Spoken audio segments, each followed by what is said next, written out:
Yeah, it was at the top.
Okay, ladies and gentlemen, welcome to this Rampage open stream. Today we have Albino's Return Tour versus the Pepegers. We are already into draft here, but just a quick overview. This is a essentially showdown match. These two teams met before, but it was an FF situation, and so this is the first time they have faced each other.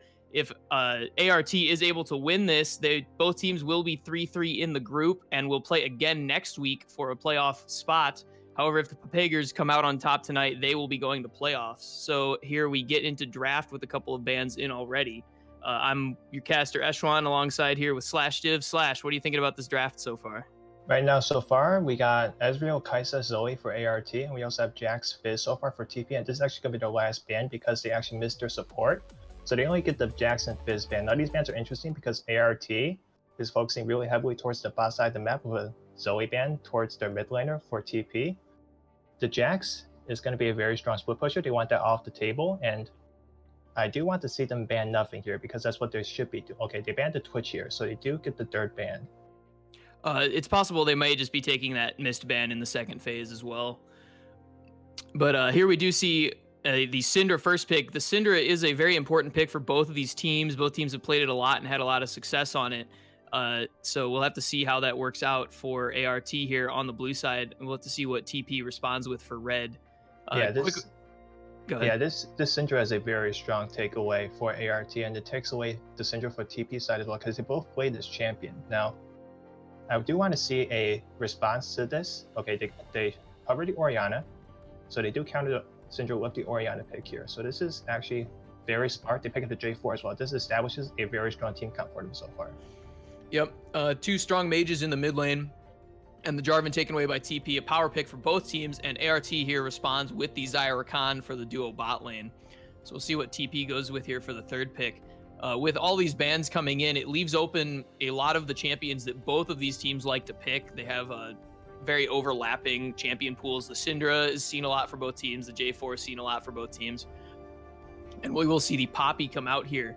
We'll be interested to see if that is actually a top lane or a support Poppy.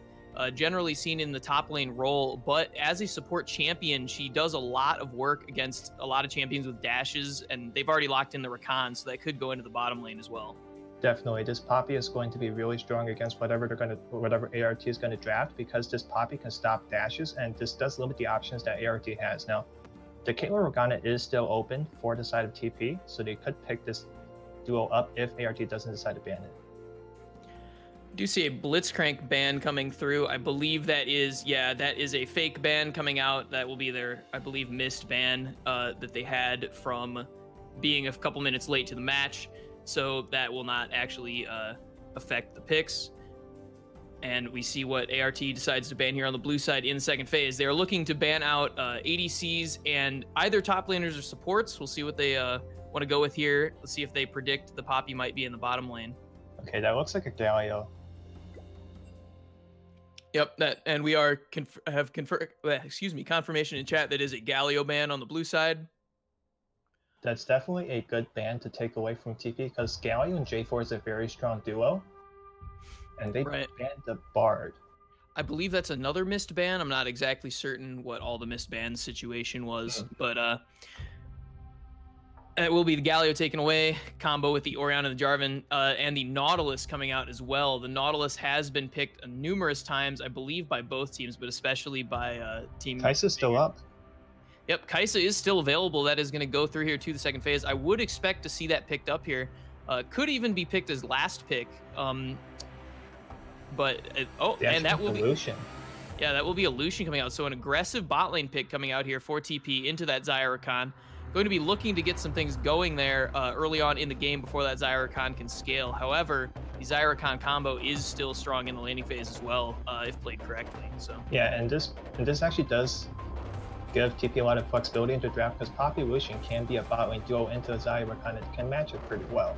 So this does give some options open for them, but they actually walk into Urgot for ART. Yep, we had see the Urgot pick coming out for Albino's return tour here on the blue side. This team has had a lot of pop-off Urgot performances. I believe seeing numbers, 10-2, very high kill, low death games on that Urgot pick. So very strong pick when they get it. A lot of the games that Albino's return tour ends up winning, they end up with their mid and top lane getting very large throughout the game. And it does look like the Pantheon will be like jungle. Wow. Pantheon jungle is going to be so huge. Yeah, Pantheon, very strong pick now. It was nerfed a small bit on the recent patch. However, we still, I believe it is 100% presence at Worlds currently, one patch back, with only small nerfs coming out to some of his early wave clear. So we'll have to see how that comes out. And then the Alistar coming out last for Team Pepegers. So that will be a Poppy in the top lane against the Urgot and an Alistar in the bottom. This is actually very interesting because the Alistar is going to lane against this Rakan very well with the amount of CC that he has to match the Rakan's Grand Entrance. And the Lucian should be able to pressure Design in the early stages of the game. And Poppy into Urgot is a very good matchup for the Poppy just because of the sheer tankiness she provides in her base damages is very high in the early game. Excuse me, yeah, and as well, she can also block that dash coming in from the Urgot. I actually don't know, is Pantheon's ult unstoppable as he comes in? Does he spawn directly at the spot as he comes in with ultimate? I'm not actually sure. Yeah, I think Pantheon is invulnerable as he's running in, so like they have to hit him as he lands. Yeah, you can't Poppy W the Pantheon R. That would be kind of ridiculous. But both of these comps, they're both very focused on team fighting, and they both have different strengths of power in the early game. This Pantheon's going to want to gank lanes like the bot lane, like the Rakan Grand Entrance to set up those ganks. And the other side for TP, they have the Jarvan that's going to gank as well. Yeah, the very strong ganks coming out from both of these junglers in the early game. We basically have, honestly, fairly matched compositions with strong team fighting mages in the middle, early ganking and kind of scaling, or not really scaling as much, depends on how Jarvan builds, but early ganking junglers on both sides. Top lane is a little bit balanced towards the Urgot in terms of damage, but Poppy can still put out a lot in a fight. I think a lot of this game will depend on if these mages and top laners can get ahead, and then we'll see if the Lucian Alistar can apply enough pressure to the Xayah Rakan in the early game. Yeah, because this draft puts a lot of pressure on the Lucian because the Lucian is going to be outscaled by the Xayah if Lucian doesn't decide to go the crit build. And even if Lucian does go crit, he has to be in the thick of fights, and Syndra and Xayah are both going to be really tough targets to take down because they can just burst the Lucian back. Yeah, we'll see how that execution comes out from the Lucian with the Alistar. As you said, going with the crit build, which has been seen more recently, preferred to the kind of classical Blade into, Bork into Black Cleaver build for more of tank busting. The only real tank I expect to be coming, or closer to tank I expect to be coming out here on the blue team is the Urgot Pantheon, possibly getting a Black Cleaver, but still will be relatively squishy. So we'll see how that Lucian does in this game with a lot of damage coming his way. Yeah, both teams got what they wanted this draft. Both teams want a team fight, both teams want to gank bot lane, both teams want to play him on bot lane. Top lane is going to be on an island this game, I feel. Yep, we will see what happens here. As I said, a lot of the time, I did a quick review of both teams' previous games. On the side of Albino's return tour, the mid lane and top lane commonly get ahead in their wins, and when they lose, it's kind of seems to be their bot lane that gets really behind. So if Team Pepegers here is able to shut down the blue side's bot lane, they could take a victory.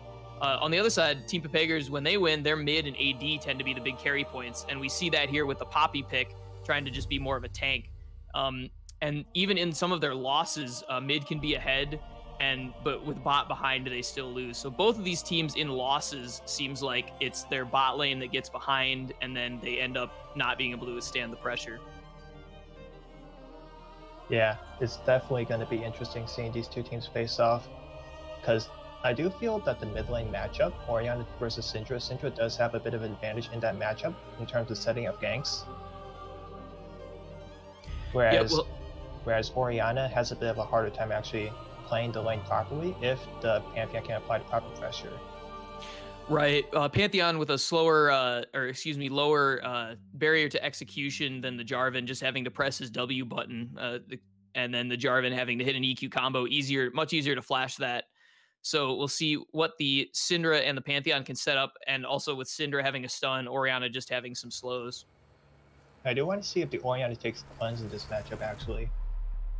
Yep, they have completed the champ select in the client now. They are in their choose their loadouts phases, and then we'll just be waiting for that 3-minute spectator delay before we get into the game here.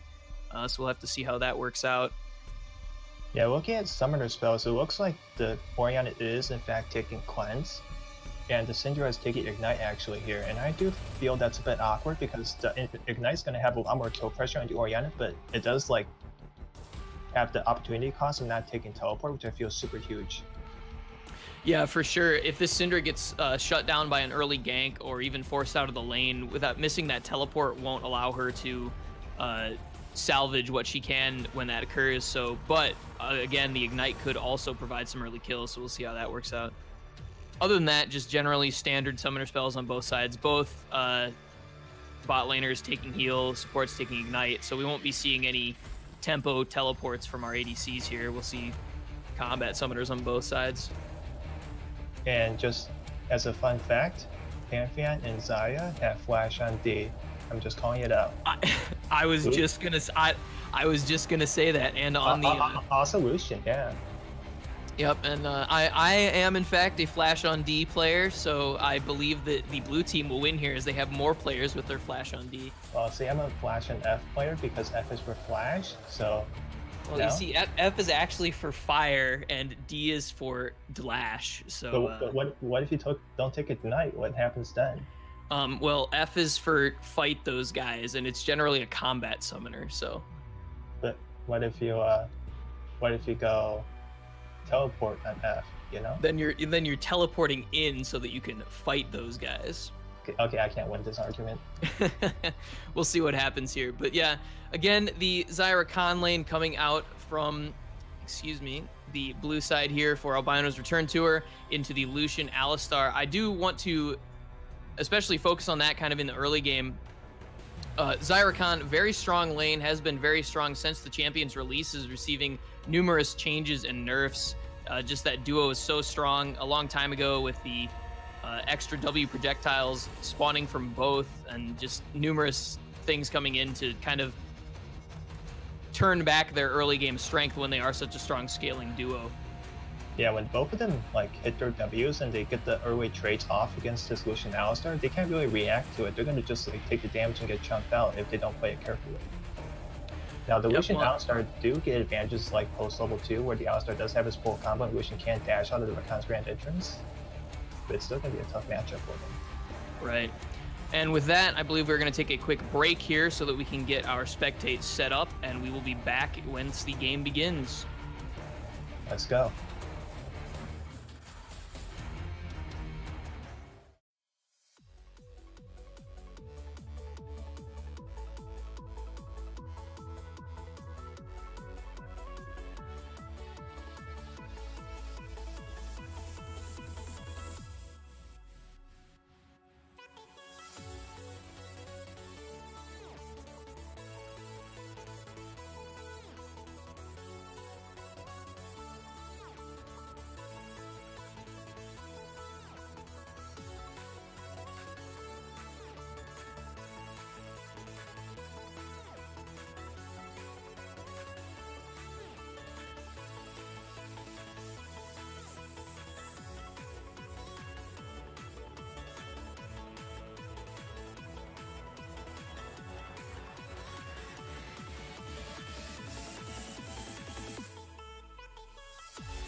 Okay, and ladies and gentlemen, welcome back to this Rampage open game between Albino's Return Tour and Team Pepegers.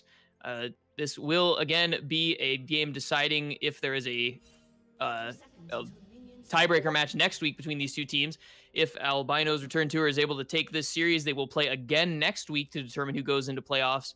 But if the Pepegers is able to take it, they will be in the playoffs with no tiebreaker necessary. Yeah, everything is on the line for Albinos right now, and right now they're actually setting up to stack in the bot side entrance to their jungles, so it looks like they're trying to deny vision into the Raptor camp, which is very smart. Yeah, fairly standard opening here from both teams. Top laners watching out and then covering, looking like both junglers will start on the bottom side. All right, we're getting into the game. Jungle camps are spawning. Looks like Jarvan's going to get bot side leash. They're both starting on the respective bot side buffs. Yep, and we will see where they go with these opening games. A quick look at the runes here. Fairly standard runes across the board for both teams. The only thing that really stands out to me is the Aftershock on Rakan. A lot of the time you will see a lot more Rakans take Guardian, but the Aftershock ends up being a more kind of combat summoner. Once you get into the fight and hit your ultimate or hit that W, you'll be really tanky. Yeah, it's definitely a lot stronger in these more bursty traits that they're willing to take down here. So both sides actually set down, so undecided TP, they actually set down a lot of vision so far in the river. They wasted a lot of their wards to do that. Yeah, a lot of wards have gone down, just kind of getting that early vision. Oh, and here we have a little bit of fight going on here between Urgot and Poppy in the top lane. Not much will happen, though. Urgot with some Conqueror procs, and Poppy brought down to about half health. So that early power coming out of Urgot. Yeah, and this Pipe's going to have a hard time controlling this lane now, because now Urgot has the level advantage. He's going to get pushed back to the tower. And same for the bot lane. Yep, the level 2 here being hit by the Pepegers here first, so they are able to get that wave in. We'll see if Albino's Return Tour can catch this wave on the turret. Both junglers complete their respective buffs on the top side, and it looks like they're going to try and look for a gank mid. J4's walking around. Yep, both junglers on essentially equal timers. Pantheon getting that blue. We do have pings coming out here from the red team, so it looks like they are predicting where that Pantheon will be in his clear, and a ward there dropped by the Jarvan onto the blue will spot J4's the walking. Pantheon. J4's walking to the Urgot. This might be a gank. Yep, gank coming in here from Jarvan onto the top lane. If we go up here, and that is a knockback. Poppy knocking him forward. That will be a flash from the Urgot, and the Jarvan does not hit the combo, but will get the first blood onto the Poppy. However, Pantheon coming in here.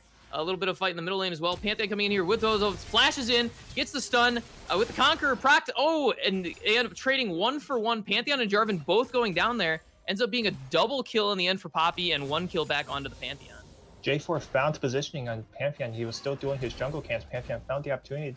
J4 found the opportunity to just gank the Urgot that was pushed up so far in his lane, and Pantheon tried to respond, but it was a trade kill, and I don't think that was worth it because Poppy's now 2-0. Yeah, we did see the attempted return from the Pantheon, but even flashing in there was not able to get enough off. I believe the Jarvan did get his combo off, and they were able to CC lock that Pantheon long enough that he couldn't really get enough return damage out. This does mean that Pantheon is going to be fabbing towards bot side, though, while J4 still has clear his top side camp. So this Pantheon does have a window to gank bottom if he wants to. Yeah, Pantheon going for what I believe is his second, let's see, 16, 1, 2, 3, 4. That will actually be the first clear of his Krugs there, so does not have the increased experience yet, but getting those off the map and then possibly looking for something here on the bottom side. He's looking. Looks like he's just gonna happy to do his Krugs and just back off. Meanwhile, J4 is trying to invade. Oh, fight starting. Rakan going in, knocks out the Alistar there. Alistar not able to get that pulverized before Rakan dashes out. So a little bit of damage going to both sides, not much of a trade happening. Looking at the CS, that is roughly equivalent in the bottom lane. A couple in the lead for Lucian. Poppy will dash here onto the Urgot, get the stun with the Q, excuse me, and get some damage onto that Urgot.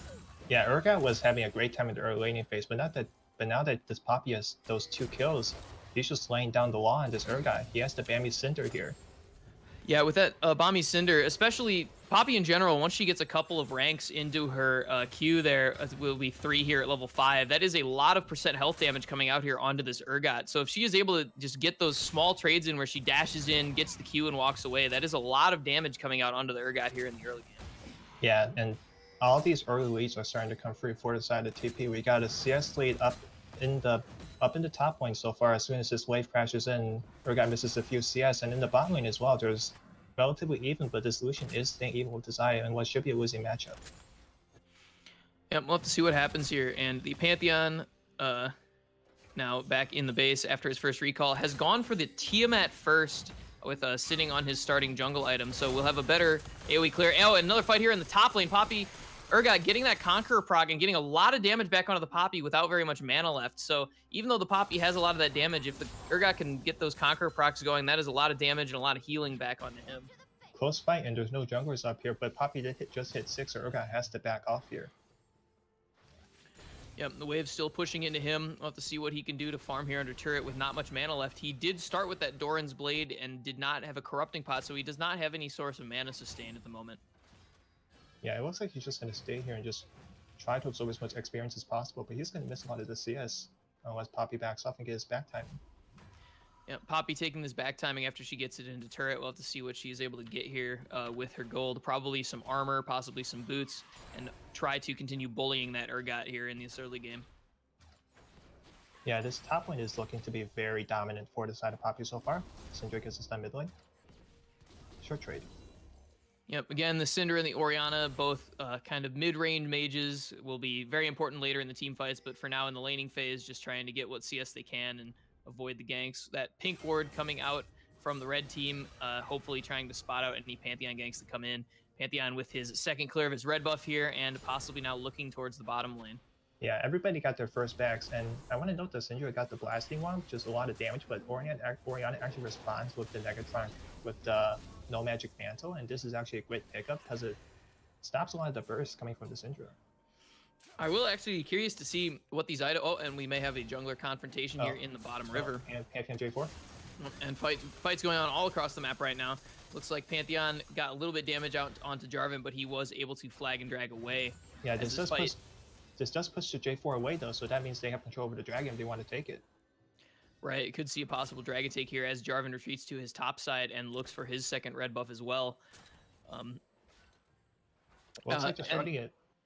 Yeah, they are starting this dragon here. This will be a first Infernal Drake going down for the red team. Very strong. All of their champions, possibly aside from the Rakan, are very strong with damage itemization, so will be very good for them in the later stages of the game, and that will be an Infernal Drake for the blue team. Very good pickup for them.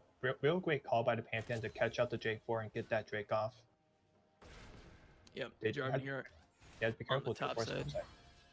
Yep. One thing I do want to call out here that I started mentioning a bit. Oh, and we do have Poppy wrapping around here on the Urgot. Gets the stun into the wall, gets the Q down. That will be a lot of damage coming out. Can she get the ultimate off as Jarvan comes in here? He will be flag dragging in here. Urgot flash coming out. The ultimate onto Poppy will not get her low enough, though. It looks like Jarvan with the ultimate as well is able to kill the Urgot before he is able to get the Poppy low enough for that ultimate. So another kill going over to the red team, this time onto the Jarvan. Yeah, Urgot tries to walk forward, trying to grab vision, but J4 was right nearby because he was pushed away from Pantheon towards the top side, and that was a clean pickup. They got the flash, they got the kill, not even evaded the blue buff. Yeah, you got to be careful being around walls with the Poppy like that. The wave was not in a position that really allowed the Urgot to go for that deep vision there. So good on the Poppy to look for that, and we're kind of going in here looking for a small trade. Will not get anything, but that blue buff, as you said, was taken away by the red team on the top side. And Poppy's just going to be happy to come back to his lane, catch his farm. That's a huge wave, and that's a lot of gold he's going to get off that wave. Yeah. We are starting to see a really large discrepancy for the Lucian right now. Like there's a 20 CS difference, 25 CS difference. Yeah, the Lucian kind of flexing his muscles here in this early game in which he is strong. The Zion Rakan not able to kind of prevent him from getting those trades off. Had that BF sword. That's a lot of damage coming out from that Lucian in the trades. This Lucian's playing this lane very well. Yep. In the mid lane here, in regards to items, we did see that Null Magic Mantle coming out from the Orianna. It looks like those have been put into Mercury Treads now, so trying to deny some of that Syndra stun duration, some of that Pantheon stun duration on top of the cleanse she already had. Looks like she will be going into that Luden's kind of standard itemization next as the Jarvan comes in here onto the bottom lane with the Alistar looking for a combo. It will be the Jarvan combo hitting the Alistar. Alistar with the flash and the pulverize. Zaya all coming out, able to stop it. The quickness coming out, trying to get these people off, and the TP from the Urgot coming in. Can they get this Alistar low enough? Jarvan goes back in onto the Zaya as they are still playing both sides of this fight. Poppy teleports in as well. The Rakan going down. Looks like the Zerga will be going down as well, and that is 2 kills for the red team. But Pantheon is ulted into the back of the fight, goes in, tries to stun, but gets CC'd up and taken down. So in the end, that is a 3-for-0 for the red team. What a disastrous fight for TP. The J4 got the Xayah out of position, and when they tried to start the fight, everybody just came in way too late. They came in once. Yeah, a little unfortunate there for the blue team, as the red side is able to start that play off, and then even with the traded teleports, also get that extra kill, and then also get the Pantheon, as the Pantheon ult came in a little bit too deep and too late into the fight. We'll have to see what they can do with that. That is, I believe, 2 kills onto the Lucian and 1 onto the Jarvan there, with the Poppy picking up some more. So, oh, the Rakan going in under the turret, onto this, and 4 people still killing him. I believe the Rakan will go down here, and nothing traded back as they're able to tank up the turret. Yeah, that Poppy's super tanky, just tanked up all the turret shots. Yeah, a little unfortunate there. They don't get the tower though, which is good defense. Yeah, his team just a little bit too behind to follow up on that, unfortunately. Also, the quickness had already been burnt in the fight, so that was not there. But at this point in the game state, you have to wonder, what does Albino have right now? Because they have the Syndra that's still in the lead in the lane. She's going to get her early Rooted Echo pretty soon. The Xayah is scaling pretty well. She's going to get the Essence Reaver as well, but Lucian is ahead, so there's really no lane to play around right now for the side of Albino. All right, we'll see what happens here. Looks like he'll be going here. And nice that will cleanse. Yep, the cleanse coming out, removing both the Syndra stun and the Pantheon stun, and then burning both summoners there from the side of Braden in the mid lane on the Orianna. So we'll have to see if that is a possible repeat gank here later, as possibly after the Pantheon ult comes up. I do feel that the gank was a bit late, especially 12 minutes into a game when it could have been done a lot earlier to abuse this Orianna who's relatively immobile. But it was a good pickup for now. Yep, we'll have to see what happens, see if they play around that later. One thing to do, and that will be the Poppy again trading onto the Urgot with a lot of minions. As we said, that percent health damage coming out from that Poppy Q a lot onto this Urgot, who doesn't really have any resists yet, is just trying to build into that Black Cleaver. So Urgot still looking a little worse for wear in these trades in the top lane. So hard to find the Sunfire Cake as well. All Urgot has is the Phage. Yeah. Oh, and this could be a solo kill coming out from the Poppy under the turret. Under the turret. Is not able to get anything, unfortunately. The Q does miss. Gets the ult off for some damage, but is not able to bring that kill in. This Urgot's gonna have such a... both junglers aren't there, so this Poppy's just gonna have a free time up there. Yep, and we do have the red takeaway coming in from the red team. Oh, this as they look bottom again. This could be another turret dive, possibly going. Oh, the single pulverize. Rakan popping the quickness, but it looks like Xayah will go down to the ignite in her ultimate, as they are able to bring through that 1 kill. They forced that really hard. Xayah missed the R by a small beat and just couldn't get the R off in time. Eventually dies to the ignite. Too much damage came through onto the Xayah before her ultimate was able to come out, and the ignite ended up finishing her off in that. And the Rakan was unfortunately not able to prevent enough damage with the quickness. So another kill coming out here in the bottom lane, and that will be the first turret picked up for the red team as well. Yeah, this opens up the map so huge for the side of TP. They have a 5k gold lead. They're going to get their second... They're going to actually get the Ocean Drake. And this is going to allow them to rotate around the map and use the Ocean Drake to absorb some of the damage you might take in these trades. So I do want to see some rotations coming out. The Poppy potentially moving towards the bot side and trying to match the Urgot that's walking down there right now. Yep, we'll see what the red team decides to do with their bot lane. Could see them go into the top here and work on that turret. Blue team is already actually swapping their bot lane top, possibly trying to predict that. So we will see 3 people here hovering around this Poppy. I don't know if they'll be able to go for anything here yet, though. Yeah, Herald is still up, so they can play for that. Oh, and here we have Jarvan going in on the mid lane. Flag drag into the ult onto the Syndra. However, she does have the flash, so she's able to get away from that with a 1 summoner trade. J4 ult for flash. Sounds like we could trade. Once J4's ult's back up, they can definitely fight for this Herald. Yep, we'll have to see what happens around this Herald. Both teams all hovering on top except for the Urgot, who does not have teleport. So we have, and here we have going in onto the Xayah. She gets stunned into the wall and taken out. Rakan going over the wall. And this, again, is just people, unfortunately, being near walls when there is a Poppy around. So that will be a 1 kill towards the red side again as they go for this Herald. Yeah, Xayah Rakan caught out of position trying to rotate down, and great punish by the J4 to catch them off guard. And this should be an easy Rift Hill pickup, and this can actually open the mid lane after they take it. Yeah, we'll have to see what they decide to do with this. It is after 14 minutes, so there is no plate gold remaining, but they can use it to kind of get damage onto these turrets and possibly take them down. Yeah, opening up these turrets is going to be pretty huge for the side of TP, because eventually the solution can fall off, and they want to keep this pace going as fast as possible. Oh, right. Oh, this will be a Lucian solo kill onto the Rakan here in the top lane, only having the single cloth armor, very squishy. The Lucian with the finished Essence Reaver, so that is a quick solo kill, unfortunately. Poppy. Oh, Poppy here going into the Urgot again, does not get a stun though, gets an auto, will not be able to transfer that into any significant damage as the Urgot just walks away.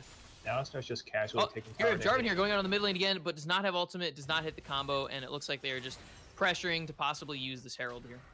Just so many advantage points across the map for the side of TP. They're just flexing the muscles everywhere.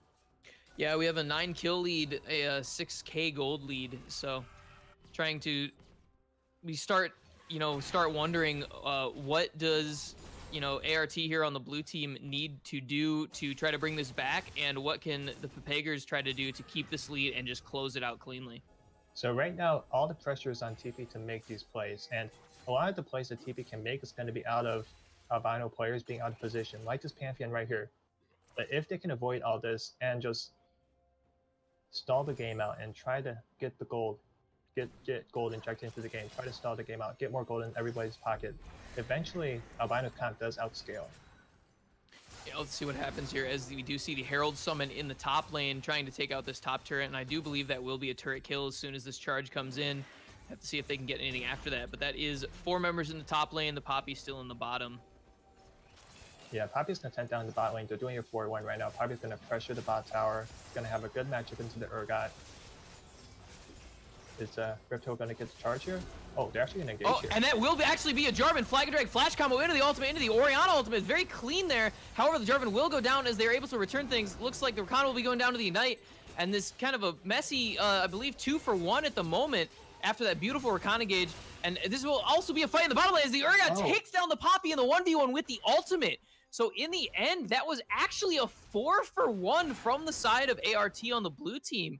So after a very good Jarvan Orianna engage, they were able to turn that as under the turret, possibly a little overzealous. Yeah, overzealous definitely. The great punish for the great punish on the J4. J4 flag and drags under tower. No, there were no minions there. They tried to do a team fight. They tried to stack check it, but the thing is, their composition, they have to be close range, and when everybody's just kiting away, you can't actually do damage to them. And yeah, there really wasn't any like return, follow-up damage. I guess I would say, as the Jarvan Orianna combo went in, but then they couldn't really get any kills out of it. That single kill going on to the Rakan, but nobody was able to follow up the damage as that combo went in. Yeah, and the Poppy solo kill down the bottom lane, that was unexpected because the Urgot is actually like so much weaker than the Poppy right now, but it just shows the Urgot is going to eventually outscale the Poppy. Right, with that Black Cleaver and with the Conqueror on the Urgot, he was able to make that 1v1 happen. Oh, and we're possibly seeing a fight here in the middle lane, but just fighting over this pink ward for now. Yeah, sorry, go ahead. Go ahead. Oh, no, yeah, the one possible thing we're seeing here is the Orianna build. She actually has not finished the Ludens yet. She does have a double blasting wand, so we'll have to see. That is one big reason why they didn't have that much damage there in that fight. Yeah, that's a bit of a questionable build path, because if you don't get the Ludens, that's such a huge power spike, especially because you get the CDR. And it does look like she's trying to build both Morellos and Ludens at the same time. Yeah, we'll have to see what she ends up into building there. Is possible she had the gold for the blasting wand at some point, but was not able to get on the Ludens and wanted the immediate team fight power. But in that case, you have to wonder if she maybe should have just waited for that, as we do see a dragon here started up. Yeah, a lot of pressure from TP. They have control over the map. They got there first. They're going to set up for it. They got control. They're trying to poke over the wall. Yep, I believe there are no pink wards left from the side of ART, so that will just be a dragon going over to the red team, as they are not able to try to get in there for a steal.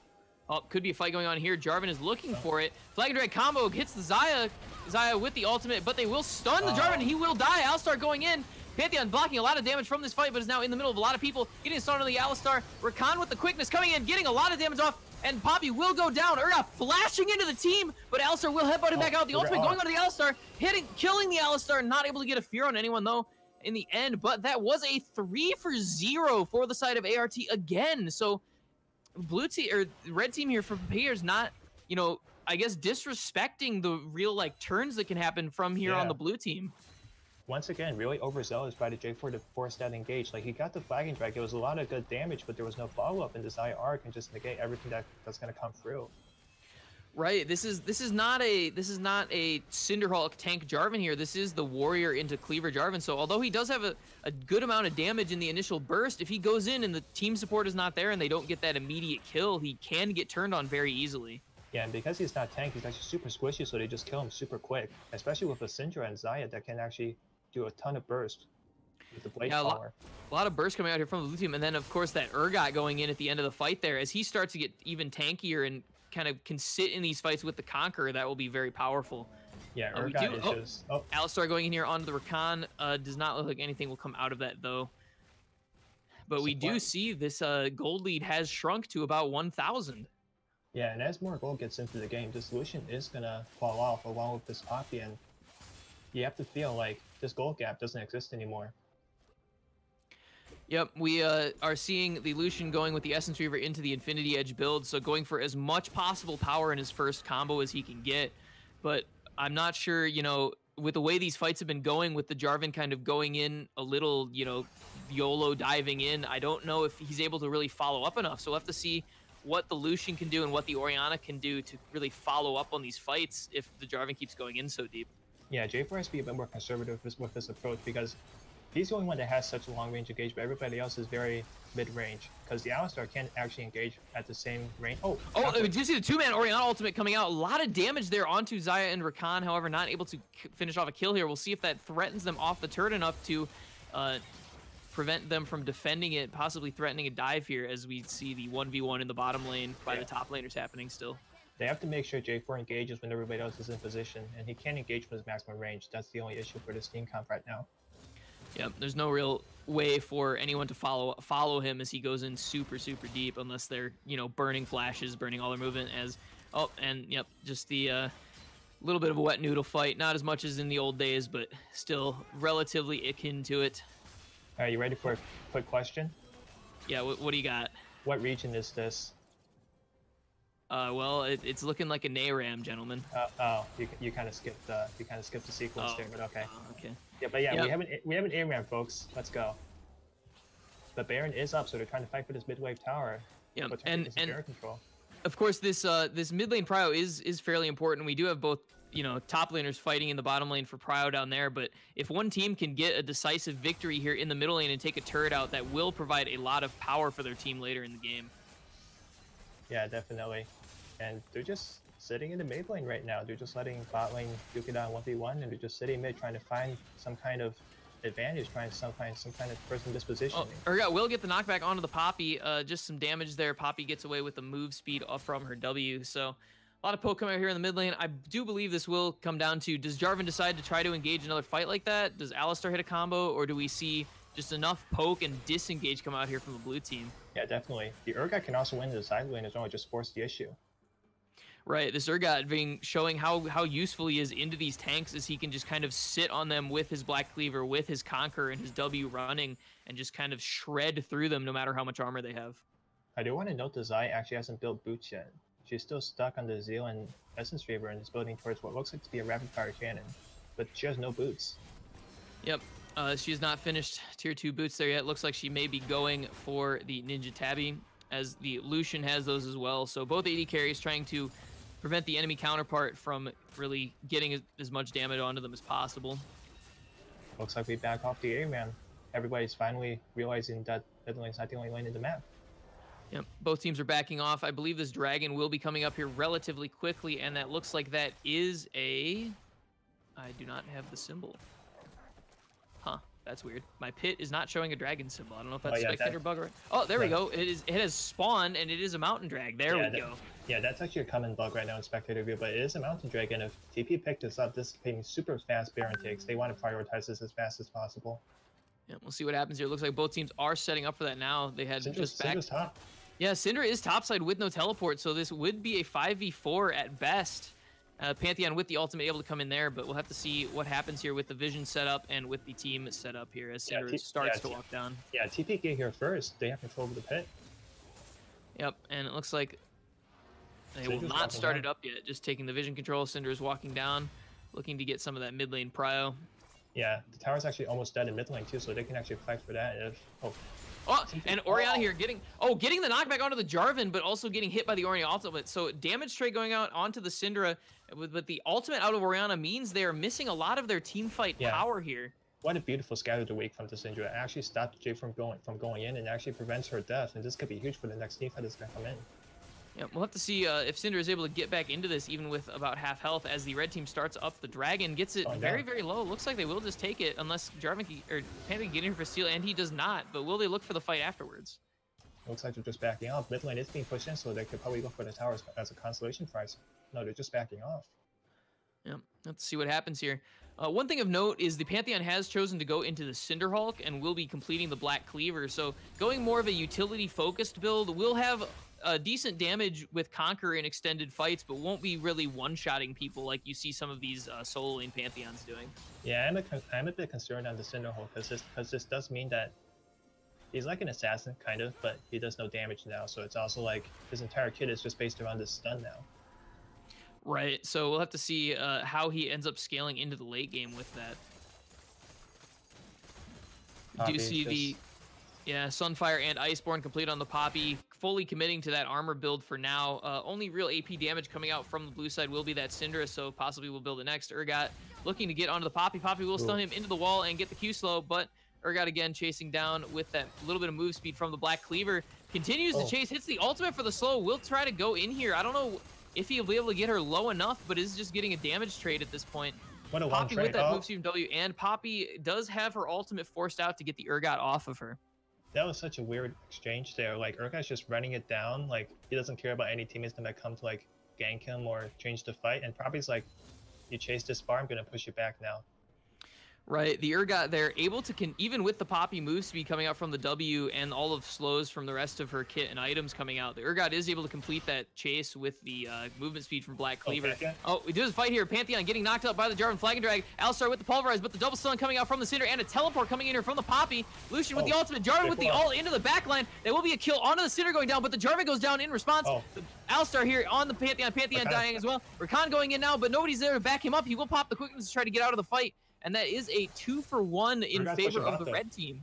Orianna could possibly kill the Xayah here. Xayah having to burn the flash, and that auto will kill her. So in the end, a 3-for-1, but Urgot pushing the bottom side.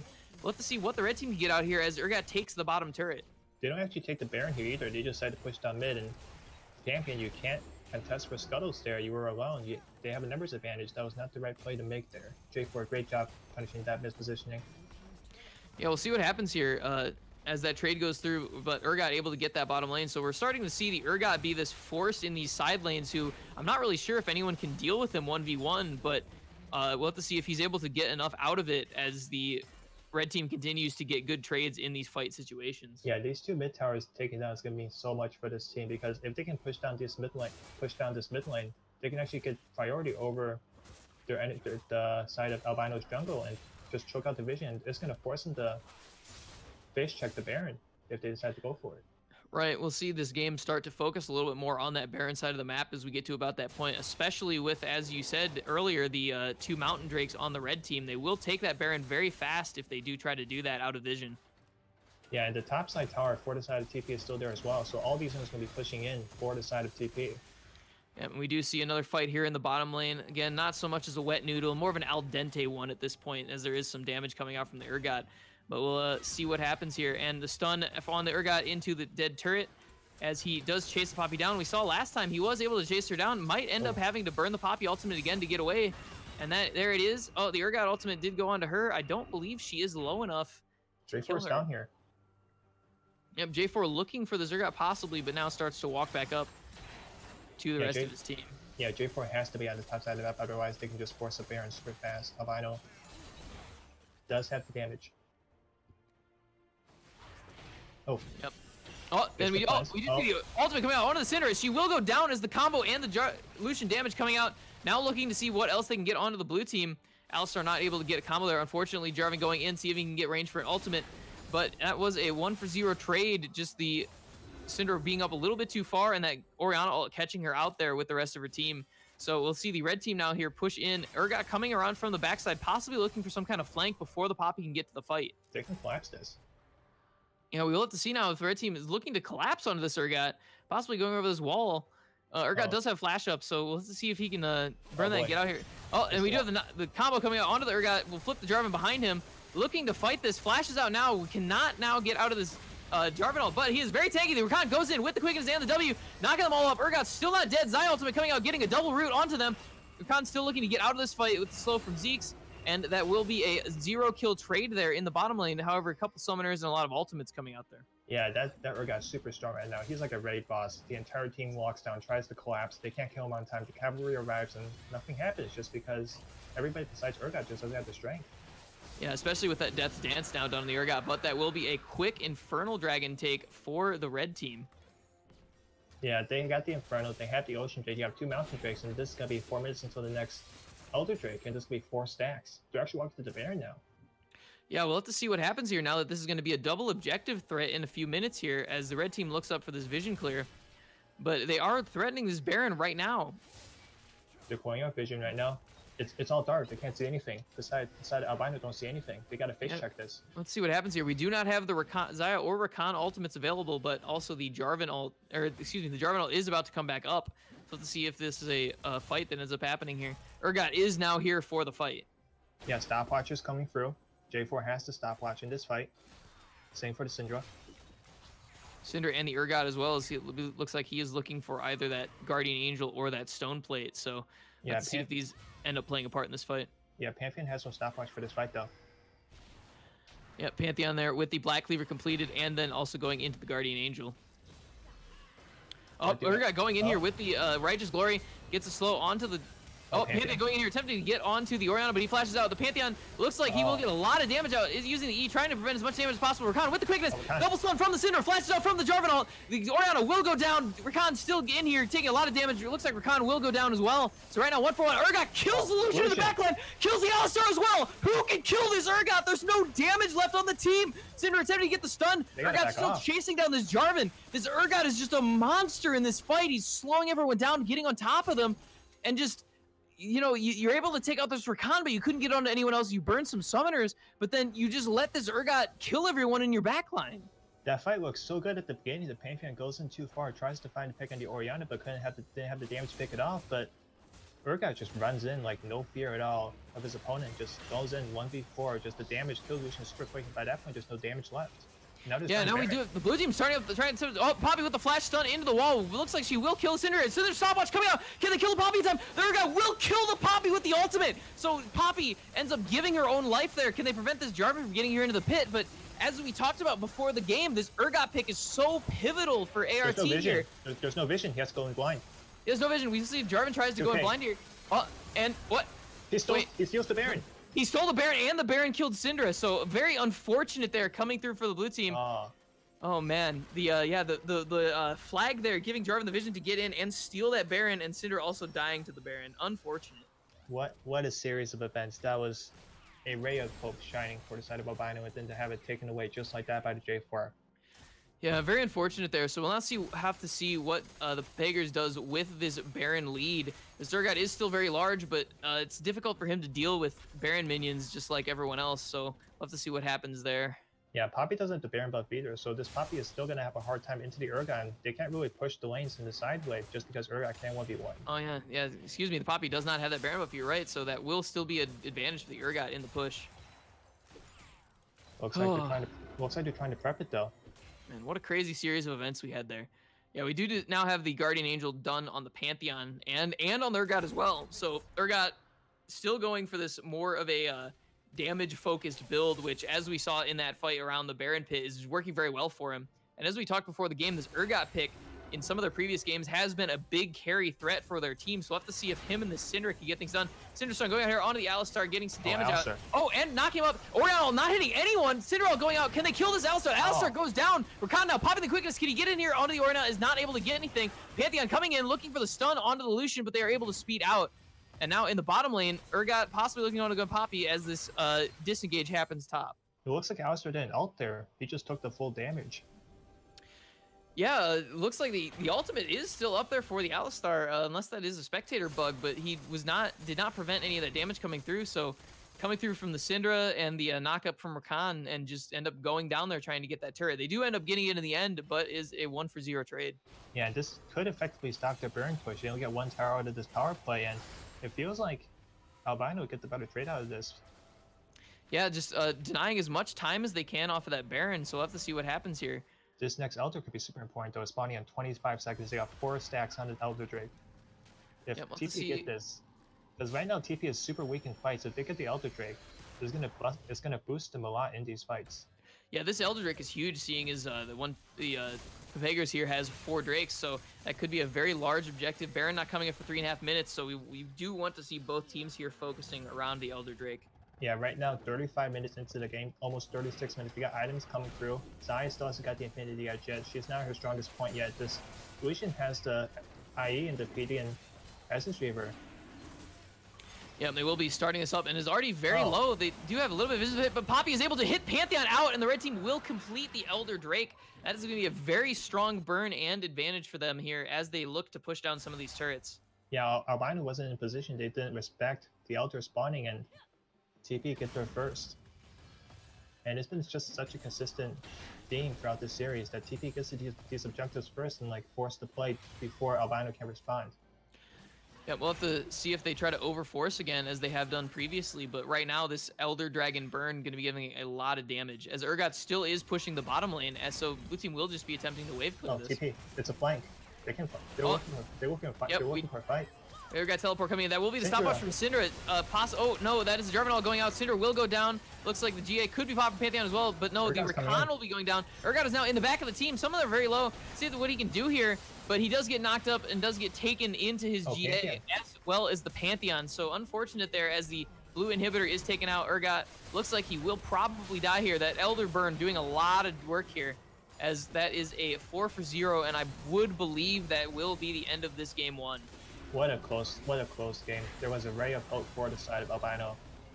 With that Baron, the J4 took it away from them, and this is going to be a convincing close for game 1.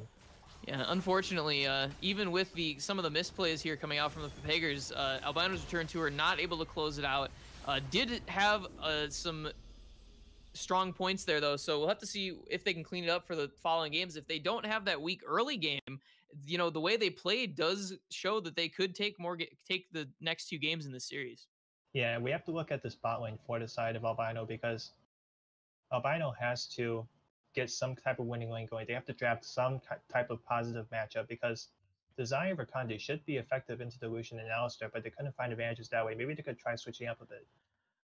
Yeah, and as we look here at the damage graph, you know, we do see the Urgot and the Syndra doing the most damage in that game, even on the losing team. So if they can get their bot lane to, you know, a little bit of a stronger point earlier, or not get behind as early, we could see some very convincing games out of Albino's return tour still. Something like the Ashe would be such a good pickup here. That's what I feel. Yeah, I think the Ashe would allow them to be a little bit more of a utility focus than the Zaya here. We did see, you know, a lot of good disengages and engages coming out here from the Rakan. So possibly if they go for a little bit more of a utility focus, or if they can just focus on that bot lane more with some of their early pressure, we'll have to see what can come out in the next game. Yeah, on the side of TP, though, you got to ban that Urgot. That Urgot's been wrecking a storm in that game. You can't let it go through again. Yeah, for sure. Even with getting behind in the early game, once he got onto that cleaver and was able to just be in a 1v1 lane against the tank Poppy, because we saw that Pepegers didn't really want to play towards that tank. You know, they wanted to play around their carries. So letting that Urgot just go into the tank was a little bit of a weak side of the map. Yeah, definitely. And I believe we will be going to break here as we get the next lobby set up and set up for the next champion select.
And ladies and gentlemen, welcome back to Game 2 of Rampage Open Week 6 with Albino's Return Tour versus the Pepegers.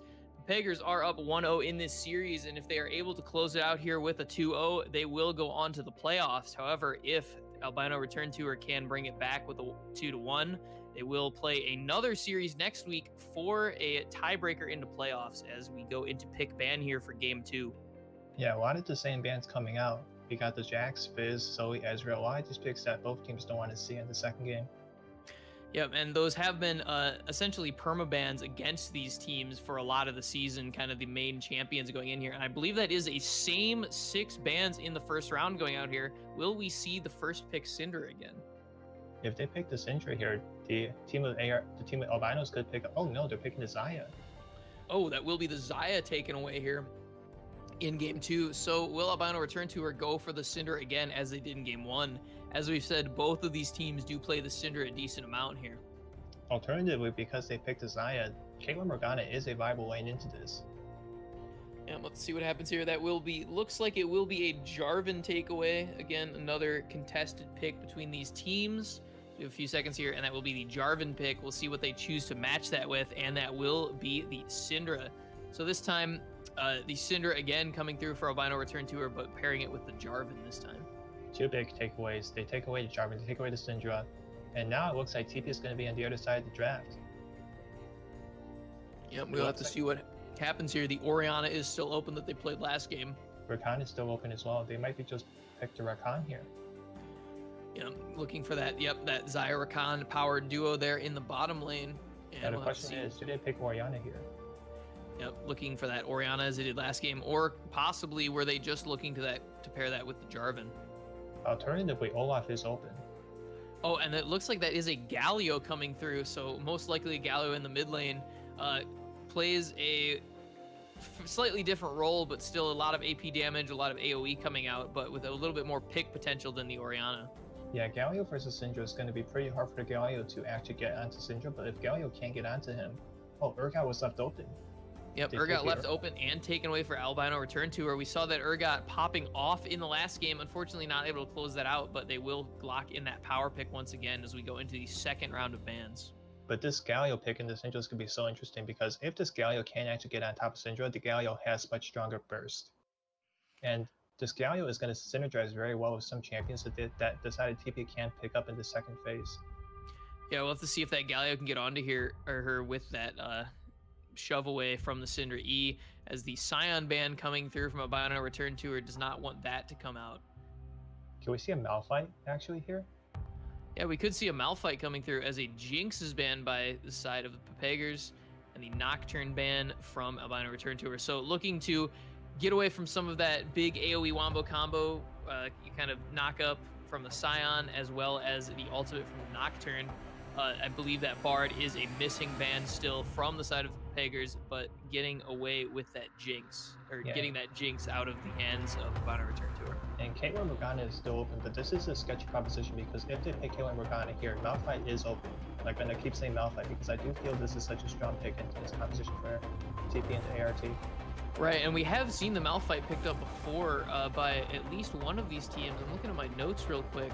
I'm not seeing where I had that, but I know it has been picked before, and that will be the Nautilus coming out for the side of Albino Return Tour. That has been a fairly strong and common support ban for them as well.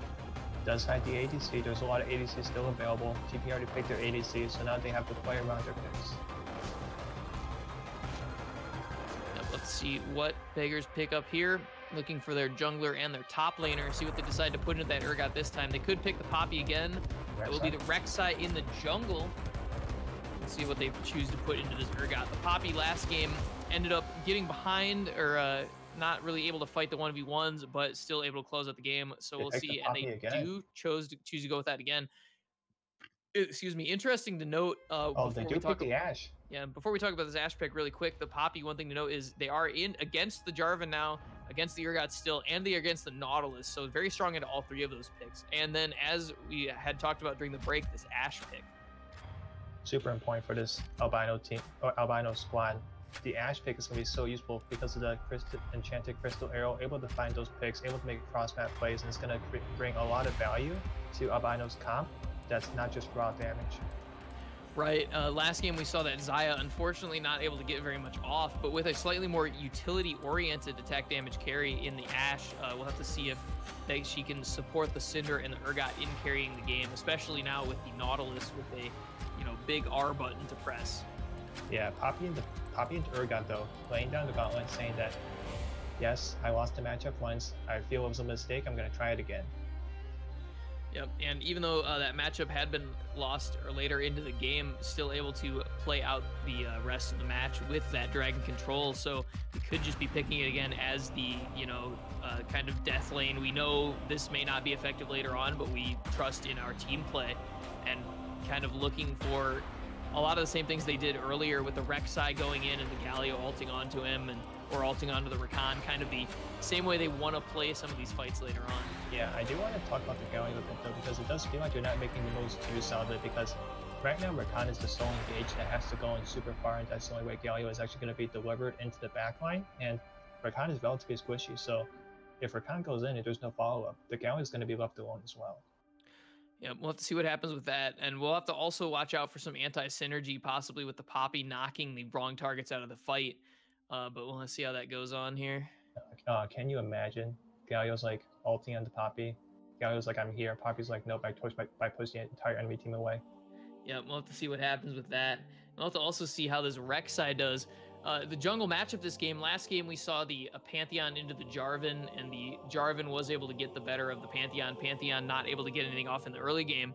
We have now switched the player for the Jarvan as well as brought in the Rek'Sai. So both of these champions, once again, a Jarvan into an early fighting AD jungler. So we'll have to see how that dynamic works out this time.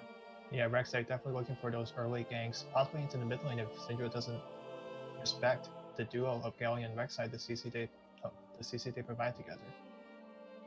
Yep, and again, that Cinder coming out, and the, again, a lot of crowd control here from the side of Albino Return Tour, as we stated with that Ashe. So once again, looking for, if there's any improvements to be made on last game, it would be what can the ADC from Albino Return Tour do to, affect the match more. And in this case, it's that Ashe arrow. So, if they had an Ashe last game, would they have been able to win that? Who knows? We'll see if we can answer that this time. And Syndra swaps the Ignite to TP. Super smart move here. Yeah, we'll see the double TP in the mid lane, so we'll have to see what kind of map plays we have coming out.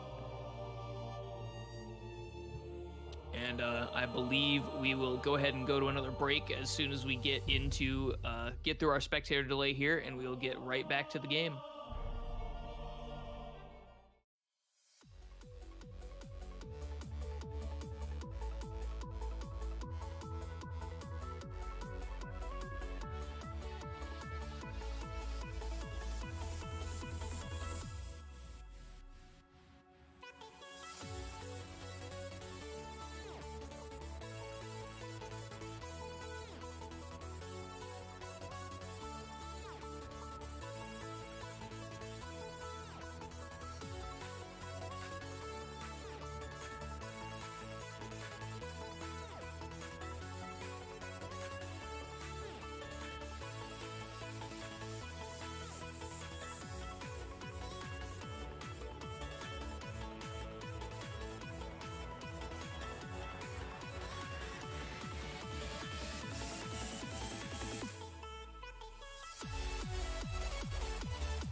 All right, ladies and gentlemen, welcome back to Game 2 between Albino's Return Tour and the Pepegers. We do have a 1-0 lead in the series by the Pepegers. Now here on the, blue side of the Rift. They do win this series 2-0. They will be going on to the playoffs. However, if Albino's Return Tour is able to bring it back with a 2-1, there will be another series between these two teams next week to see who gets into that playoff.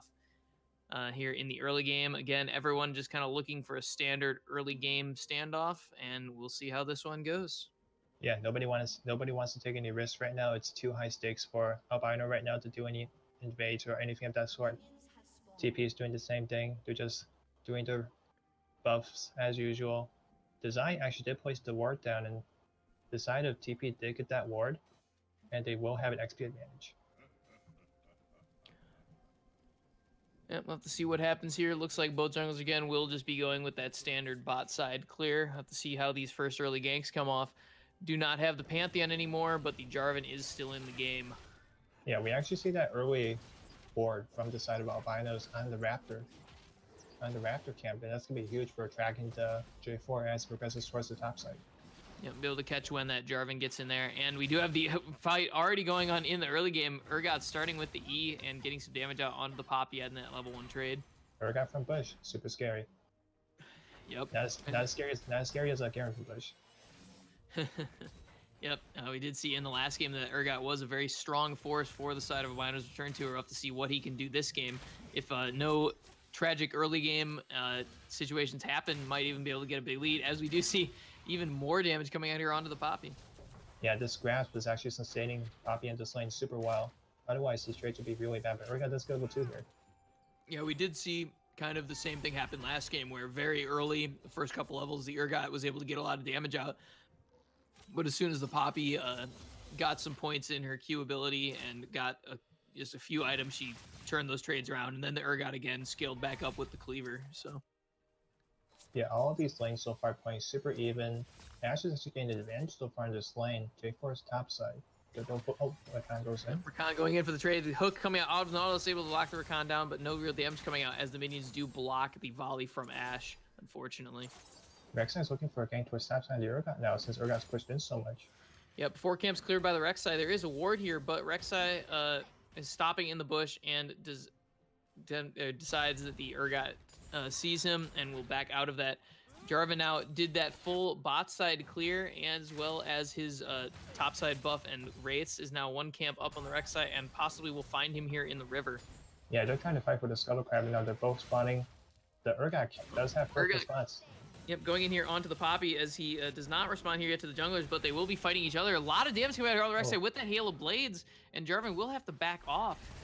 Oh, and Galio going in here onto the Syndra, hits the knockup, hits the taunt, but cannot get anything else done. As the stun comes out of the Syndra, lots of damage coming out here. Can he look for a kill, but he's not having enough. He has a teleport, queuing out, but the Rek'Sai coming in with the stun onto the Syndra, knock up on the Syndra, and that will be first blood coming out of Rek'Sai with that Hail of Blades and the E onto the Syndra. Rek'Sai won to find the river. J4 had to back off there, and then Rek'Sai sees the mid lane fight. Rek'Sai walks over, gets the Syndra. The Syndra was so close to killing Galio, didn't have the damage, and the teleport here actually bit him in the back a bit here, because if he had Ignite, it would have been a kill. Yeah, funnily enough, seeing the change from the last game, but let's see what happens here now that will be a 1 kill onto this Rek'Sai. If he's able to get a big lead started, that is a lot of damage that can come out of that champion in the early game, especially with the Hail of Blades. Syndra actually TP's back to lane as well, so that does mean that Syndra has no TP for the next 5 minutes, while Galio does. Yep, and TP advantage coming out here from the blue team, as we do see damage coming out of the Poppy here, as the Urgot will be very low. Again, we see the Doran's Blade start out of the Urgot and not that Corrupting Potion, so we'll be fairly low on mana here. Poppy going in, misses the Q as the Urgot dashes away. Urgot's so low though, he could actually look for a kill here. Yep, Jarvan here in the top side. What no damage on the bot lane. Yep, more trades going out in the bottom lane as Jarvan looks at the top, but that will be going out on the Rakan, does not get the root, it would seem. Oh, Poppy going to dive this Urgot here, could look for the Flash E, and gets the auto off and will kill the Urgot 1v1. Jarvan looking to just clean up this farm under the turret. Gets the kill under tower, dives beyond the tower, gets out for free. What more could you ask for Poppy? Yep, unfortunate here. Poppy seeing a strong early game lead here again in game 2 of the series. And this is a much more consistent game so far from both sides right now. Nobody really is actually winning these lanes. It's relatively even. Both sides have relatively even gold leads, even though TP actually wait, even though TP do have a lead, it's funneled onto the Poppy and Rek'Sai that will eventually fall off, so it isn't that big right now for them as it progresses later into the game. Yeah, we saw this early lead, and actually a very, very significant early lead come out here for the Pepegers early in the last game. But with them overforcing some of those plays, Albino Return Tour was able to get some of that back. So we'll have to see if that same kind of thing happens here again, as we see Urgot shove a large wave into Poppy's tower. Yeah, this Ash's performance much better in this game now, actually. Up in CS by 10. Oh, we do get a knock from Akana as Rek'Sai comes in for the gank. Ash will flash and heal away. Can they get this kill onto the Nautilus, however? Aftershock doing a lot of work to keep him safe, and he will get away. A lot of summoners there burned on the side of the Pepegers. However, that was 2 summoners out of the Ash, 1 out of the Nautilus. So roughly even trade from both sides with no kills coming down. Valiant attempt. They didn't get the kill, but they do get control over the river now, and now they can go over with the Drake while top lane is fighting. Yeah, Urgot fighting this Poppy again, and does not really have that Black Cleaver done yet, so not able to do too much here. The Poppy's base damage doing a lot, but this will be a first Dragon coming out from the side of the Pepegers, and that is a Ocean Drake, so very strong here in the early laning phase, able to sustain their laners up in the lanes. Yeah, this is super important for the Poppy as well, because he can actually do trades and then just sustain all the damage that he takes in these trades back. Yeah, we could see some of these trades go back in the Poppy's favor, as we saw last game in this kind of early mid phase before the Urgot is able to get his cleaver and his core damage items done. Especially since Poppy has the Bambi Cinder now, he can actually just walk up and let it. Oh, nice. Oh wow, very, very good W there from the Poppy. That was extremely well timed to stop the Urgot's dash there. But the Bambi Cinder, as well as the percent health damage, really coming in favor for the Poppy, as well as the Ocean Drake just healing her back up. Yep, able to keep this advantage here in the top lane. Have to see what the Urgot can do later in the game. As we look here towards the bottom lane again, we have seen Nautilus try to get some plays off and some aggressive trades with that hook, and we do see a little bit of CS lead for the Ashe that'll even a little bit more as Xayah picks up this farm on the turret, but a little bit of a lead there staying in favor of the red team. Oh, yes. And there we see the key interaction we'll want to be looking at for the rest of this game. Oh yeah, the knocking away the Galio, that was... If that happens again in a major clutch situation, that could be a dead Galio and that could be a 1 game. Yeah, it's even easier than, you know, the Cinder into LeBlanc matchup is picked for that sometimes in pro play, but it's even easier with the Galio because of the long charge up time for the Galio. So we'll have to see if that is a key element in some of these later fights. Yeah, the Galio is going to be forced to just R in instead of trying to force fights on his own. Both junglers did back though, and now they're looking for the top side. Yep. Oh, when they had to roam from the Nautilus with the early Moby boots into the top lane here, but Poppy is able to just walk away as they clear out this pink ward in the top river brush. But they do see the Rek'Sai Q over the wall, so they know he is in the area as well. One thing to note, that is a very early Moby boots coming out of this Nautilus with the top lane roam. Does not even have the T2 relic done yet. Yeah, a lot of early map movement from the Nautilus. You're trying to find something in the top lane. Urgot is a bit too weak to actually follow up on the play, and Rek'Sai was there, but great attempt. And this does mean the Nautilus can just run back to lane super efficiently, possibly push back, and then try it again. Yep, he is able to get back here to the bottom lane very fast with those mobility boots, and Ashe really doesn't lose anything, does still have a CS lead. Can't really see the wave state right now, but it looks like that will be roughly even. Oh yeah, pushing away from the... Oh, and I believe that, yeah, kill under the turret there. Galio ults in, and as well as the Poppy ultimate. See if Jarvan can get anything back here under the turret. That will be an ultimate. Oh, onto the Poppy. Poppy could be going down here, but Jarvan may as well, and that will be a return kill onto the Poppy by Jarvan. It's another flag drag. Oh, lots of trades going here in the bottom lane. Nautilus, Ashe all coming out, and that will be a kill onto the Ashe and possibly the Nautilus here as well, as every ult burned here in the bottom lane except for Xayah, and they are able to get 2 kills down here after the Jarvan had returned to kill onto the Poppy. Fights on both sides of the map. Top lane had a great dive that was kind of fumbled when the J4 got the Cataclysm off, killed the Poppy off and under the tower, but then in the bot lane we got the Rek'Sai following up with the return gank, and the Ashe tries to disengage with the Ashe arrow, but just couldn't do it. They got to another game more plates. Yep, we did see the strong power of that Galio ultimate able to force plays around the map, as Syndra was really the only person in the game who not involved in either of those fights. So the Galio global pressure able to force some of that. And as you said, the Ashe arrow only landed on the Xayah, did not land on any of the people who were crowd controlling her.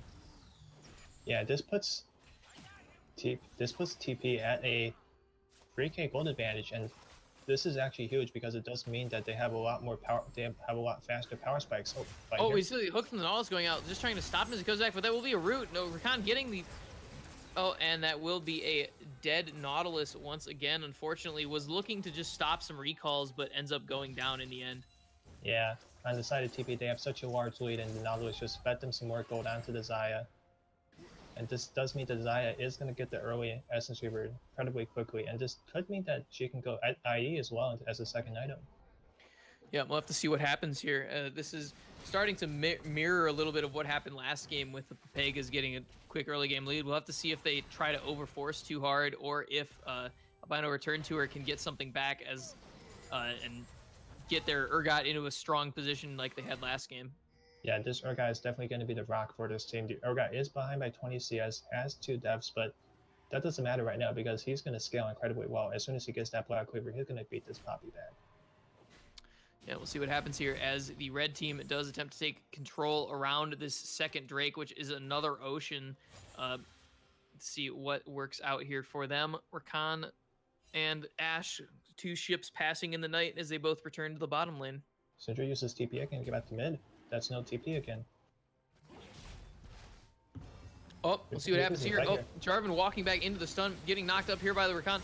Rek'Sai, and that is a lot of damage coming out there. We do have a teleport coming in from the Urgot. See what he do, gets knocked up by the Rek'Sai. Rakan is here again, pops the quickness. Nautilus going out onto the Galio, or Ashe coming out. I believe that hit the Poppy, and that will be a kill onto the Urgot as the Syndra tries to get a return kill onto the Rakan, but is saved by the heal from Xayah. So another 2 kills coming out for the Pepegers. Unfortunately, not able to take the dragon control they were attempting to get there. Yeah, J4 got caught out of position. They found the pick onto the J4. Urgot teleports in trying to fight, but there wasn't a fight.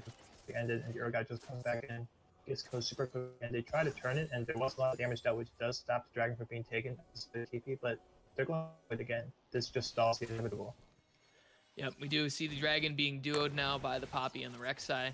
And as you said, we do see the Essence Reaver already completed on Xayah as Ashe is still building towards hers. So an item lead there in the bottom lane. J4 getting stunned into the wall. Unfortunate, getting knocked up. Missed his flag and drag.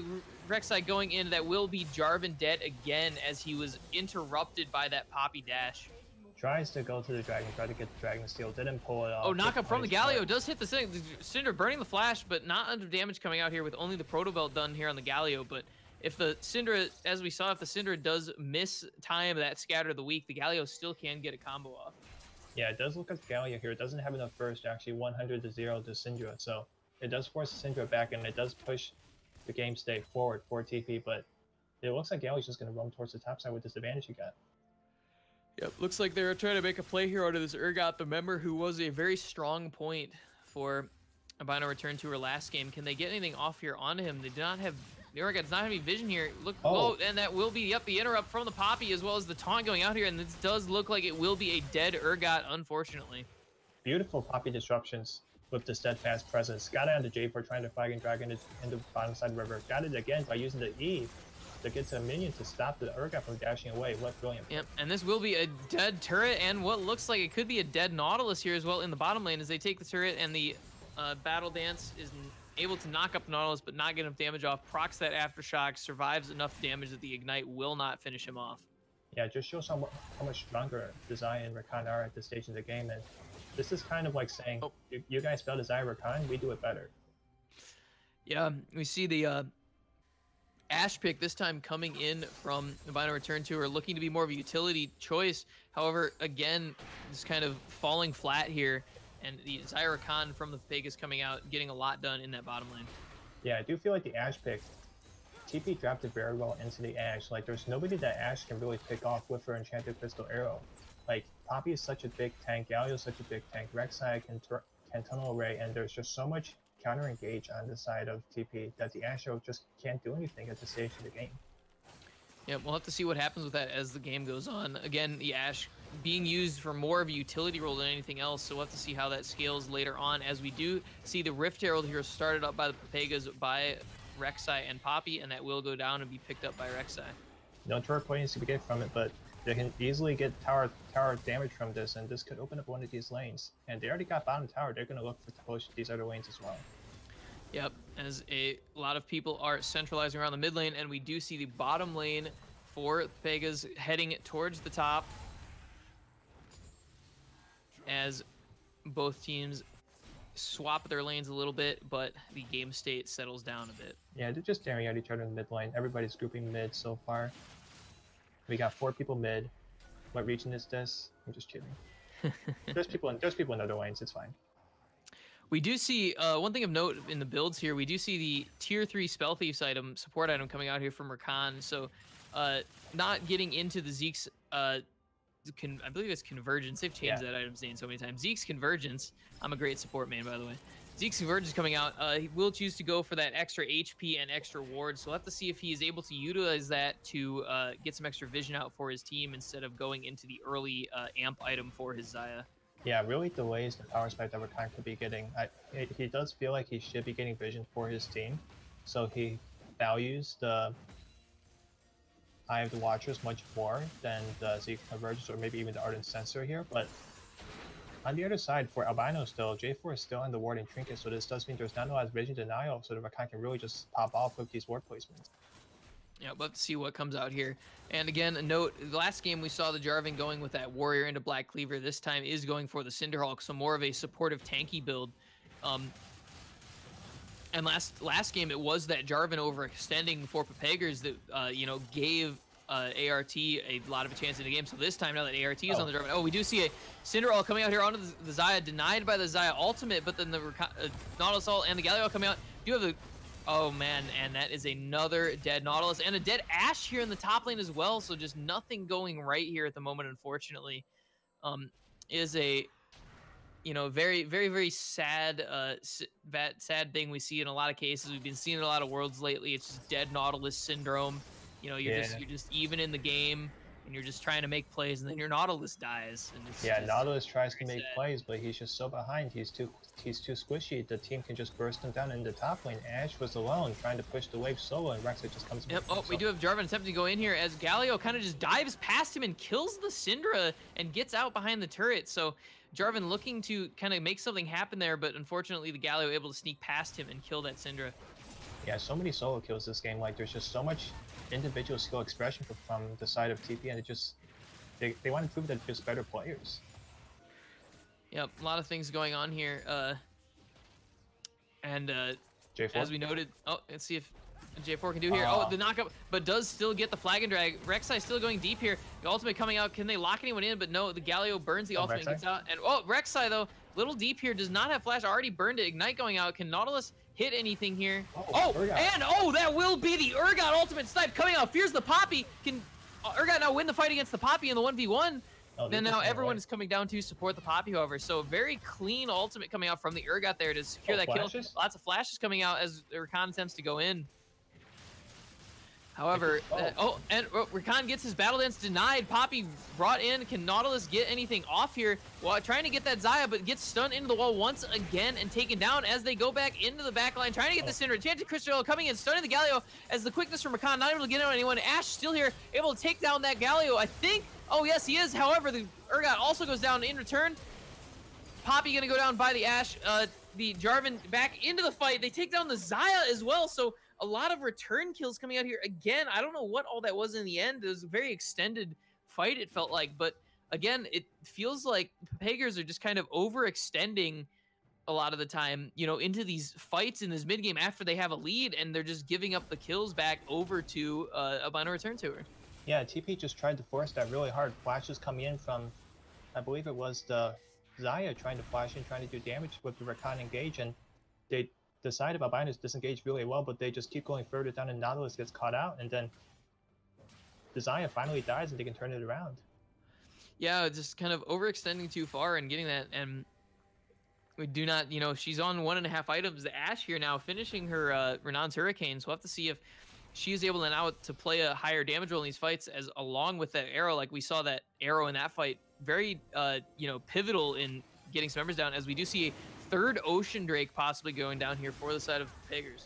If this third Ocean Drake comes through, this is actually so huge, because once they get this Ocean Drake, they can do Baron dances all day long and heal back up with no consequence. Yeah, that triple Ocean, very, very strong. Effectively feels like you have, you know, a mini Warmogs, I believe, effectively at that point. So have to see what they can do with that. Yeah, 3 Ocean Drakes, super good for the team. They're feeling pretty good about themselves right now. They're spreading onto their lanes. They're pushing in all 3 lanes, trying to get vision around the river, trying to get vision, denying vision from the side of Albinos.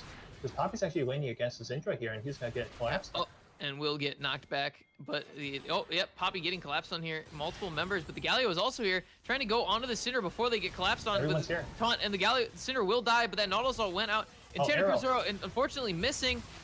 I don't know, a lot of things going on in this fight. Galio going and getting a massive knockup here as Jarvan goes down. Urgot's still in the fight. Xayah is pushing bottom and on that turret as Rakan goes in here, gets the Battle Lance onto the Ashe. She will get stunned into that turret and taken down by Poppy as Xayah is on the bottom lane. So what looked like a decent trade to get here onto the Poppy is unfortunately a 5-for-0 trade in a 4v5 essentially. They lost the 4v5. That's just how ahead TP is right now. They get the bottom hit, they get the top hit, they could end the game here. Yeah, this inhib already down in the bottom lane, looking for another one here in the top. Xayah's hitting Nexus turrets. Yeah, Nexus turrets, I mean, this is going to be at minimum double inhibitor. We'll see if they're able to play this correctly and get some kills. But Xayah dodging with the ultimate, getting the root onto the Syndra, going down. Galio going on, getting a double taunt into the backline. Poppy going in now. That will be another kill going out onto the Nautilus. Ashe damage. And yep, Ashe. Oh, Ashe damage coming out. Hold on, can they get? And taunt will go out on her. However, she is able to still just kill that Galio, and Urgot is turning this around. So they may have overforced a little bit. And Enchanted Crusader coming out again onto the Poppy, and she will go down as well.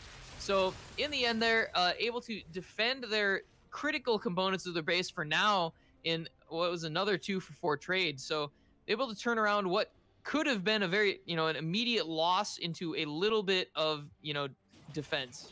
Yeah, it gives a bit of a reprieve for Albinos, and they felt it in that defense. If they lost out that last fight, they would have lost the game, and it was clutch to get the Xayah in that fight by the Syndra, to get the outplay with the R, single click. And this does reset the game state a bit. It does mean that Albino do have some time to farm, do have some time to set up vision. They're going to run the Baron, trying to control the map, their own jungle, trying to find picks with the Ashe arrow. But with 3 Ocean Drakes, TP can't just run to the Baron and just start it up because they're so ahead. Yeah, we do have the double inhibitors down here on the side of Albino Return Tour, and the only teleport up is the Syndra. So I do believe we will see that Syndra stuck in that bottom lane wave clearing, and they're just fighting for Baron vision. But it does look like Team Pepegers will be pushing down here in mid lane, looking to get this turret. They are keeping the vision on the Baron, but it looks like they may just be forcing on that third lane they have not taken down yet. It looks like they're just trying to push down mid right now, which does feel a bit odd considering the advantage they got in the side lanes. And, well, this is what region is. Oh, they're looking for a fight. Looks like we'll be going on here to the Jarvan, the quickness coming out, the Galio ultimate coming out, the Enchanted Crusader coming in, the Nautilus ultimate as well. And however, that will be another dead Nautilus syndrome. Very unfortunate. Xayah all coming out to prevent the death to the turret. It will be a dead Ashe as just AoE destruction here from everyone. But that will be the Cinderella coming out onto Rakan, terminating him as the Jarvan come out, the Urgot ultimate. Oh, and Jarvan flashing over the wall, trying to get Rek'Sai low enough, and that will be both junglers dying in a trade that, and going in here again onto the Urgot, stunned into the wall by the Poppy, will go down here as the only one left alive is the Syndra. Xayah flashing and attempting to get this kill. I don't know if she can get it, but yeah, I would imagine this will be the end of the game as there are 3 members still up for the Pepegers. As if, Galio teleporting in, getting the taunt onto Syndra. Poppy going in, trying to get the stun, cannot get it into the turret. However, Nautilus is up, and it looks like he may just die again, however, even through that Aftershock, as Xayah is just hitting the Nexus, and I do believe that will be a 2-0 victory for the Pepegers, and they will move on to playoffs out of this group. Dominating performance. 11k gold up that last fight. They got the Xayah out of the fight, but they kept chasing the Xayah, got back in and just finished them all off. Yeah, really dominating performance in game two. We saw them get a similar early game lead as we had in game one, but they unfortunately for Albino Return Tour did not make the kind of critical throw mistakes they did in game one, and they were just able to close it out at about 25 minutes. Yeah, not as many mistakes, and they weren't really punished either because Urgot never got ahead like he was supposed to. He never got his items that he wanted, and he just fell behind the power curve. Yeah, the Urgot not able to show the same performance as before, and again that Nautilus kind of getting shut down there. Champion that feels very bad when behind. We did see the Nautilus the Galio get to that point we talked about of the Luden's Echo and the Protobelt getting very strong there. And if we take a look at the damage graph, did the most damage in the game, in fact. Yep, Galio's pretty strong right now. If he can land his combo, that's a lot of damage bursted right away. And interestingly enough, we also see the Poppy with the second most damage on that team. So that pick doing a lot for them in both games here. Yeah, definitely. And what I want to see from TP going forward with this game is that they show a great proficiency in playing around their lanes, and they have a lot of great rotations and teamfight prowess, but they have to fix some of these overzealous decisions they make sometimes from the jungler that goes in too often. Yep. Unfortunately, that will be a 2-0 for the side of the Pepegers. If we wanted to talk about kind of an MVP of the series, who would you want to give it to? I really want to say that the MVP of the series has to go to the junglers for making all these plays around the map and getting disadvantages for the team. Almatan did a great job in both games, setting his team up for success. Yeah, kind of both games on the the Jarvan on game one and then the Rek'Sai game two, kind of getting his top side ahead, the Poppy especially in both games, as well as mid and bot really just kind of all over the map and getting them ahead in the early game and then kind of transitioning that. They did have a couple of stumbles there, in game one, but then game two able to clean it out a little more cleanly. So well done to El Maton there, and that is a 2-0 victory. Yeah, really clean close from the side of TP. Yep. So congratulations for them. They will be moving on to playoffs. I believe should be 2 weeks from now, since next week I believe is tiebreakers.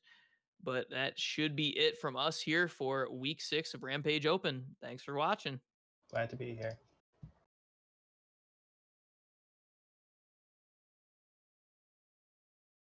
Hey, we finally